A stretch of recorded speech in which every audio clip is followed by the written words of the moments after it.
अगर दिल देने से कार्य नहीं हुआ तो सहजता में अपनी जान को न्यौछावर कर देंगे। धन्य है तुम्हारी सच्ची निष्ठा, धन्य है तुम्हारा समर्पित भाव। अगर आज तुम्हारा कहना है तो क्या हम तुम्हारी प्रशंसा की प्रशस्ति में कुछ न कह सके? अरे कहना पड़ेगा, और हमारा कहना है व्यास जी इनके लिए संभालें कि जो भरा नहीं है भावों से, पहले तो भावना बनाओ। अगर आज भावना न हुई होती तो वैसे समय पर लीला न हुई होती।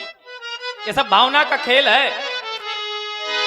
भावना में भावना तो भावना बेकार है, अभावना में भाव है तो भाव से बेड़ा। जो भरा नहीं है भावों से और बहती जिसमें रसधार नहीं, वो हृदय नहीं है पत्थर है जिसमें स्वदेश का प्यार नहीं।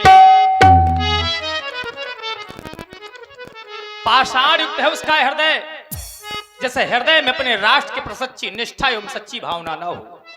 देखिए बहुत से लोग कहा कहते कि इस धर्म को मानने वाले इस जाति के हैं। ईमानदारी की बात यह है व्यास जी कि अगर हम जाति और धर्म को लिए हुए बैठे रहे तो हमारा राष्ट्र परतंत्र हो जाएगा और हमारे हाथों पर हथकड़ियां पड़ी होंगी और पैरों पर बेड़ियां पड़ी होंगी और हम पड़े होंगे किसी कारागार में। हम किसी भी जाति के हों, किसी भी धर्म के हों, लेकिन सबसे पहले वसुधैव कुटुंबकम, संपूर्ण वसुधा हमारा परिवार है। ये अगर हम नहीं मानेंगे तो हमारा राष्ट्र एक दिन वो आएगा कि फिर परतंत्र हो जाएगा।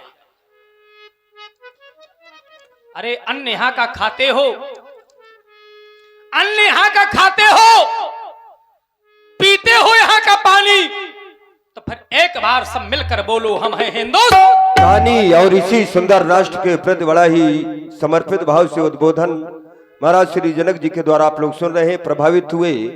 ये जो sound service Shyam sound service Imiliya से भाई हमारे मोनू भाई जी के द्वारा 51 पत्र पुष्प मुद्राएं प्रदान किए गए। भाई बहुत बहुत साधुवाद। तभी तो हम कहा करते हैं कि चाहे अरे हिंदू हो या मुस्लिम और हो सिख ईसाई,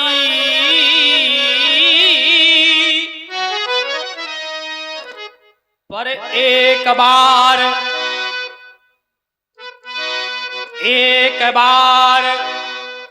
ये बार बार कई बार एक बार सब मिलकर बोलो कि हम हैं हिंदुस्तानी। हमें एक हो जाना चाहिए। रही बात तुम्हारी बड़ाई की, विचार करना। बहुत अच्छी बात देने जा रहे हैं, बहुत ध्यान देकर के सुनना। कला और कलाकार बहुत बड़ा अंतर है। लगता है कि दोनों एक हैं। कला पहले थी, आज भी है, आने वाले समय पर भी रहेगी। लेकिन कलाकार जो पहले थे वो आज नहीं है, जो आज हैं वो कल नहीं रहेंगे। कभी इस बात का अभिमान ना नहीं पावे, क्योंकि व्यक्ति को समाज में 3 बातों से ही प्रतिष्ठा मिलती है, समाज में यश मिलता है। कौन कौन? आचार्य कहते हैं, व्यास जी कह दे रहे हैं, साहित्य, संगीत, कला विहीना। साहित्य व्यक्ति कहा जाता है राजा क्षेत्रे पूजते विद्वान सर्वत्र पूजते। क्यों भाई पप्पू भाई? सत्य है। राजा यहाँ का कोई अगर प्रधान होगा तो गांव भर में पूजा होगी, और यहाँ का कोई विद्वान होगा तो कहो देश विदेश में पूजा जाए। साहित्य, पढ़ा लिखा नहीं है तो संगीत। कहे व्यास जी गारवली से लेकर कहां तक जाते हो? ये संगीत का प्रभाव है, आपका प्रभाव नहीं है। कला के द्वारा भी व्यक्ति जाना जाता है। साहित्य संगीत कला विहीना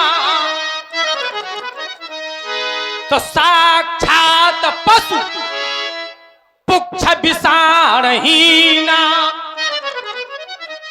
तृणं न खादन्नपि जीवमानः ततभागधेनं परम पशूनां।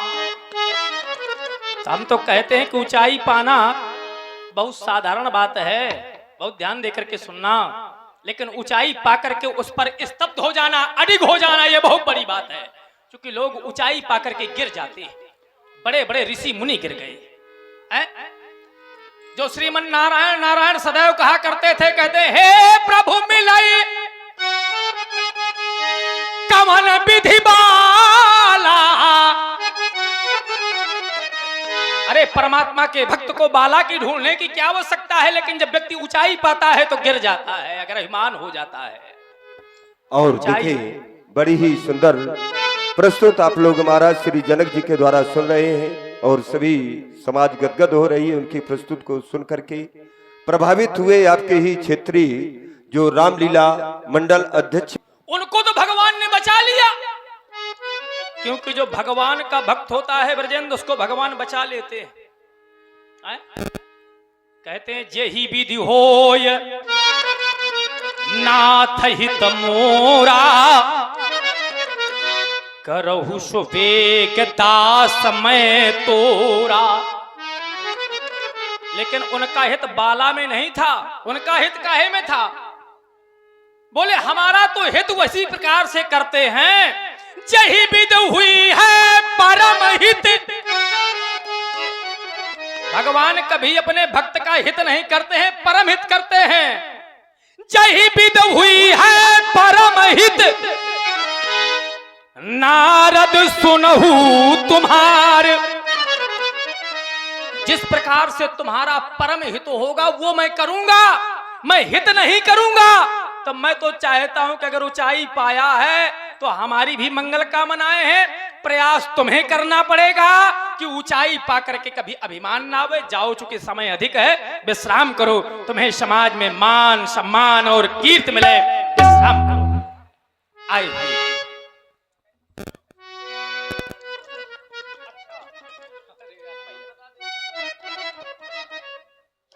तो विचार करें, बहुत अच्छी समाज है।